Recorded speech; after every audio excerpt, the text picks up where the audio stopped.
എല്ലാവർക്കും നമസ്കാരം. കണ്ണന്റെ നടയിൽ ഒരു രാത്രി കല്യാണം നടന്നിട്ടുണ്ട് കഴിഞ്ഞ ദിവസം. എത്ര മനോഹരമായ ഒരു സംഭവമാണല്ലേ, രാത്രിയുടെ ശാന്തതയിൽ ആ വർണ്ണ വെളിച്ചത്തിൽ വിവാഹം കഴിയാന്ന് പറയുന്നത്. രാവിലത്തെ തിരക്കുകളില്ല. അത് ഒരു മനോഹരമായിട്ടുള്ള രാവിലത്തെ വിവാഹവും മനോഹരം തന്നെയാണ്, അങ്ങനെയല്ല എങ്കിലും വൈകുന്നേരം സന്ധ്യയ്ക്ക് സന്ധ്യാദീപത്തിൻ്റെ ആ നടയിൽ വെച്ചിട്ട് ഒരു അതിമനോഹരമായിട്ടുള്ള അനുഭവം തന്നെയാണ്. ആരവങ്ങളൊന്നുമില്ലാതെ കണ്ണന്റെ നടയിൽ രാത്രി കല്യാണം. വ്യാഴാഴ്ച രാത്രി 7:30 ഗുരുവായൂർ പുത്തമ്പള്ളി വായ്പിള്ളി വീട്ടിൽ കൃഷ്ണകുമാറും മൈസൂരു സ്വദേശിനി നിവേദ്യയുമാണ് വിവാഹിതരായത്. രാത്രി കല്യാണ മണ്ഡപത്തിനടുത്ത് മംഗളവാദ്യം മുഴങ്ങുന്നത് കേട്ട് ആളുകൾ കല്യാണം കാണാൻ ഓടിയെത്തി. ക്ഷേത്രംകോയ്മ പാലക്കാട് സ്വദേശിയായ കൃഷ്ണമണിയാണ് കാർമ്മികനായത്. കെ സുഭാഷ് നാഗസ്വരവും സുധീഷ് തകിലും ദീപു ഗുരുവായൂർ താളം, കൃഷ്ണദാസ് പുറമേരി, ശ്രുതി എന്നിവർ മംഗളവാദ്യമൊരുക്കി.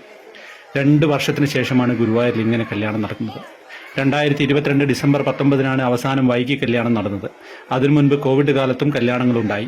അതെല്ലാം സന്ധ്യയ്ക്ക് മുൻപായിരുന്നു. എന്നാൽ രാത്രി ഇത്രയും വൈകി നടന്ന കല്യാണം വ്യാഴാഴ്ചത്തേതാണ്. ഗുരുവായൂർ ക്ഷേത്രനടയിൽ രാത്രി താലികെട്ട് നടത്താൻ തടസ്സങ്ങളൊന്നുമില്ല. രാവിലത്തെ തിരക്കുകളിൽ നിന്ന് മാറി വളരെ ശാന്തമായി കല്യാണം നടത്താം എന്നുള്ളത് കൊണ്ടാണ് ചിലരൊക്കെ വൈകിട്ടുള്ള സമയം തിരഞ്ഞെടുക്കുന്നത്. ഇക്കഴിഞ്ഞ ഞായറാഴ്ച 334 വിവാഹങ്ങൾ നടന്ന് ഗുരുവായൂർ റെക്കോർഡിലേക്ക് കടന്നിരുന്നു. 350-ലേറെ കല്യാണങ്ങൾ ഷീട്ടാക്കിയിരുന്നു. ഇത്രയും കല്യാണങ്ങൾ നടക്കുന്നതിൻ്റെ തിരക്കൊഴിവാക്കാൻ എന്തുകൊണ്ട് വൈകിട്ടുള്ള താലികെട്ട് പരിഗണിച്ചുകൂടാ എന്ന രീതിയിലുള്ള ചർച്ചകളും ഉണ്ടായിരുന്നു.